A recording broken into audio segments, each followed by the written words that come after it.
Hello everyone, this is Attorney Ling Wang. Welcome back to my YouTube channel. Today we have a special guest whose name is Daryl, and Daryl is a very experienced real estate developer.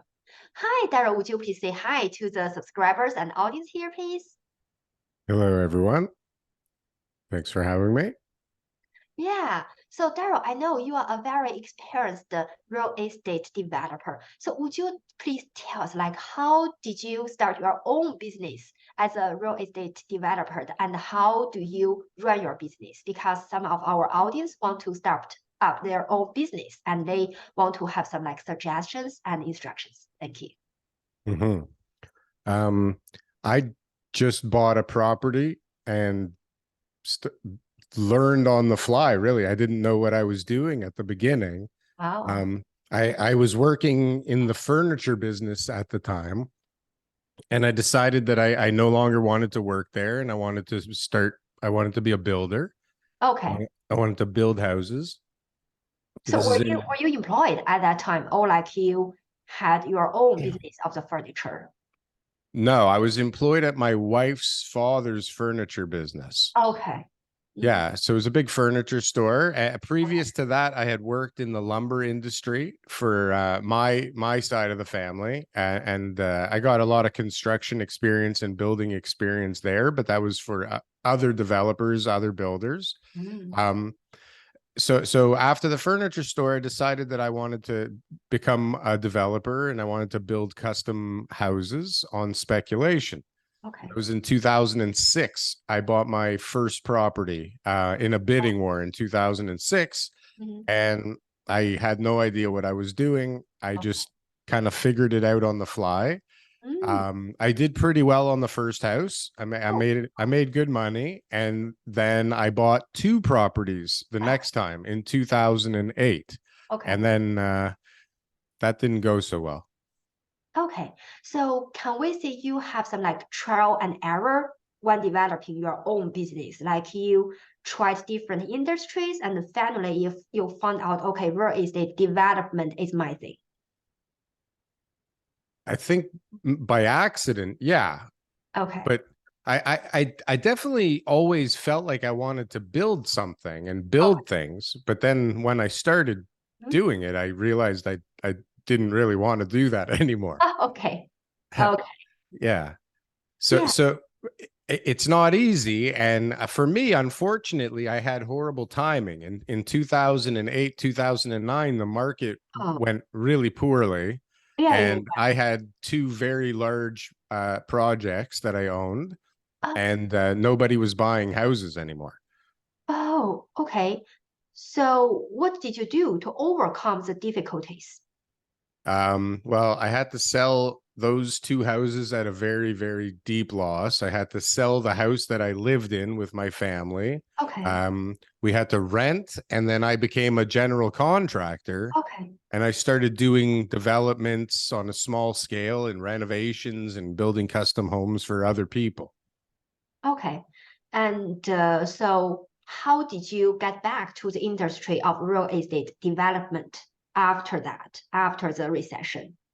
So I met a gentleman who was very close to me, and he was in that industry. He was in the development industry. Okay. Um, he he asked me if I wanted to join him, and he would teach me, what he knew about the industry.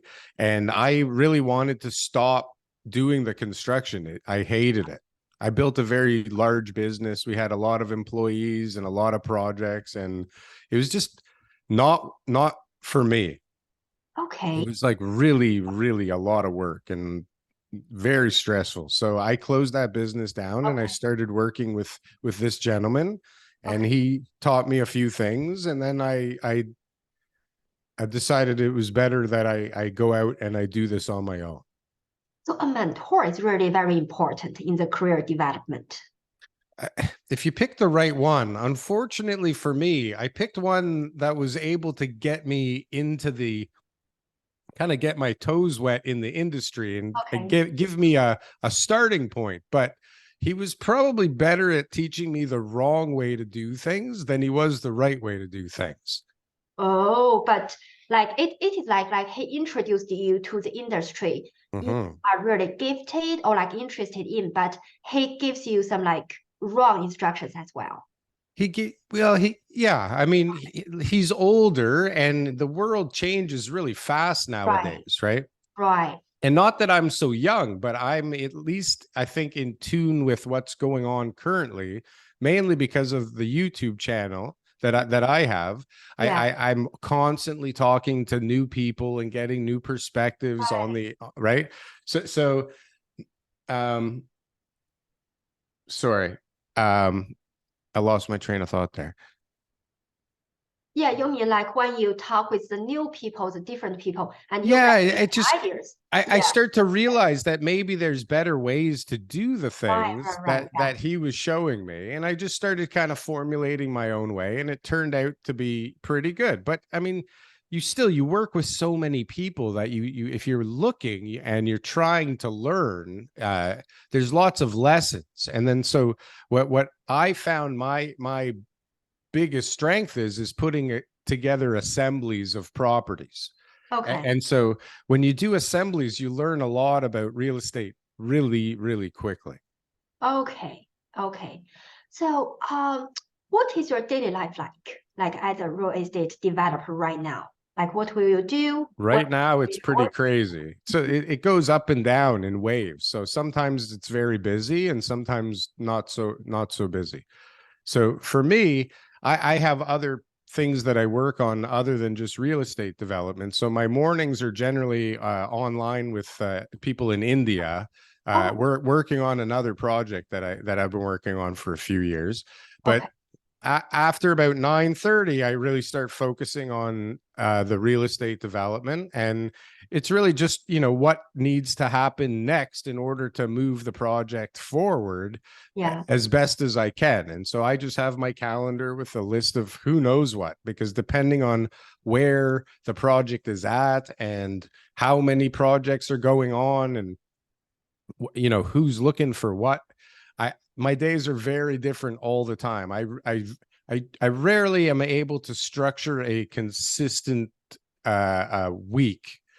It's very hard for me to kind of not just be ready for anything all the time. Okay. So I work like very weird and long hours, but there's lots of downtime in between. Yeah, because I think people like perhaps contact you not constantly, but perhaps like at an early time or at a late time, something like that, right? So the time in between is downtime. All kinds of times, Yes. late at night, early in the morning. Yeah. I never know, but I'm always able to make it to my kids' sports. I'm always able to make it to family affairs. I can manage my schedule in a very nice, healthy way and still work all kinds of crazy hours as well. That's very good. I think that is a bonus to be your own boss because you don't have to work around other people's schedules. Instead, you work around your own schedules. Yeah, Right. sometimes, I mean, sometimes you're a slave to whatever needs to happen next and whatever time that is. Mhm. But for the most part, I mean, real estate development is, you want things to move really fast, but they Yeah. don't. So like, a couple hours here because you need to do something doesn't really affect much in real estate development. It's not like when you build a house, if Yeah. you're an hour late and the plumber's waiting for you, Yeah. he leaves, Yeah. right? And now everything's messed up for a week Yeah. after that, Right. right? But Mhm. this is a little calmer and a little bit more just, it's not easy, but it feels easier because it's not pandemonium all the time. Mm. It sounds good. Yeah, I can understand that. And so, what projects are you working on right now, and why do you choose such projects, please? That's a good question. So right now I'm working on a project in Forest Hill, in the Forest Hill Village. Yeah. It's the only project that I'm working on at the moment. Hmm. Uh, I do have other projects that I'm working on, but they're nowhere near, because they're assemblies. They're nowhere near a point where they're worth talking about, because generally they fall apart more than they come together. But the one that I currently own is an assembly of 10 properties in the Forest Hill Village. Very exciting project. When I heard about it and I saw it come across my desk, I was questioning why the price was so low and why it was for sale. And so I bought it right away, Oh, okay. instantly. I gave them whatever they were asking for it, and it's very exciting. It's we've got a lot of great feedback from the city already. It's in the middle of a neighborhood designation, so the yellow belt, which is in the news a lot right now for being a little bit looser now with planning.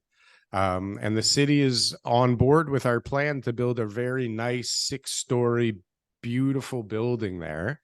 So we're anticipating that the planning moves fairly fast compared to usual. We've got a lot of help already from the city just moving things forward. And everybody's just really, really excited about the project. It's in such a wonderful location. Oddly, especially for this environment, normally when you buy an assembly, you pay a lot more for each property because normally people don't want to sell, so you have to give them a good reason to sell. But in this case, we just got really lucky. Another developer owned it before me. This assembly I actually didn't have to assemble, which is funny. But the last guy just didn't see the same vision as me, and I guess didn't understand the current planning environment, and decided that he was never going to figure out how to make the site make sense and put it up for sale. And I just got lucky.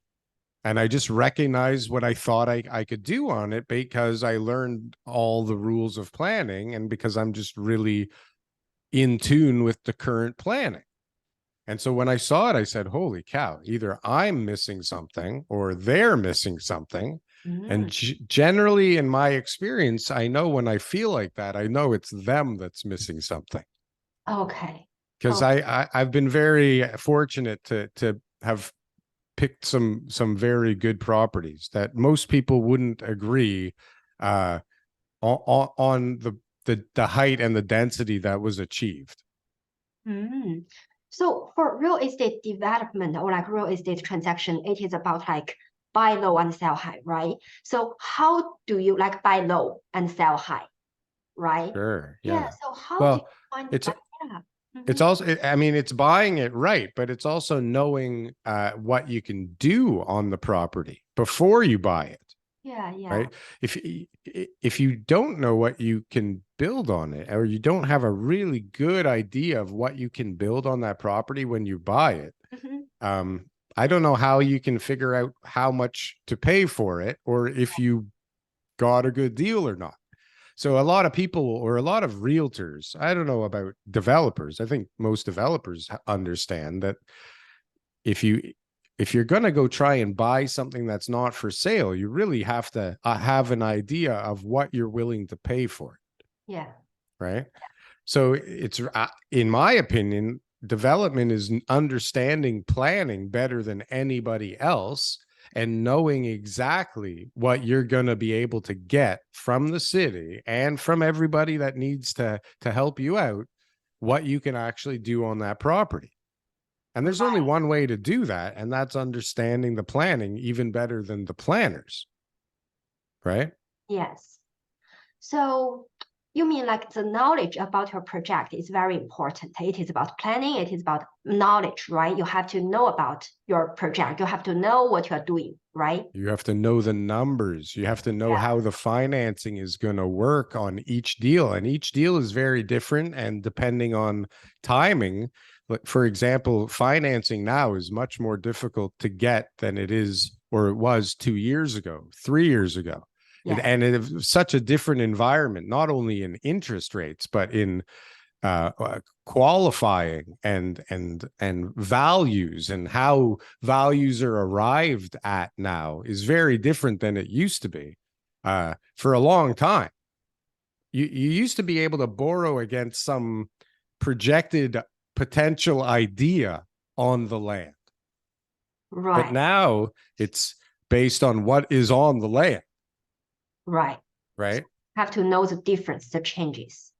Well, and you have to know that when you get what you know you can get, or close to what you know you can get, that it's worth this. Right. Right. So when you know when it's what you think it's worth here, then you can figure out what you're offering people. Right. Because if you pinpoint a piece of property or multiple properties, and you think that your pro forma says that they're worth $1 million each, but market is $1.5 million each, you're probably not going to buy those, or you shouldn't buy them. Or you're definitely not going to get them for 1 million, right? Right. So you're looking for opportunities where, market is 1.5 and you figured out a way that you can pay them more than 1.5. Yeah. Almost, especially the more of them you get in a row, you really have to make it like an offer that they can't refuse, because if one person doesn't, or one person does refuse, the whole plan goes away. Oh, right. Yeah. Because at least in assemblies, if that's what I deal with, it's if you buy one property just to develop, that's a lot easier because you have one willing seller and you have one willing buyer, and that's the end of it.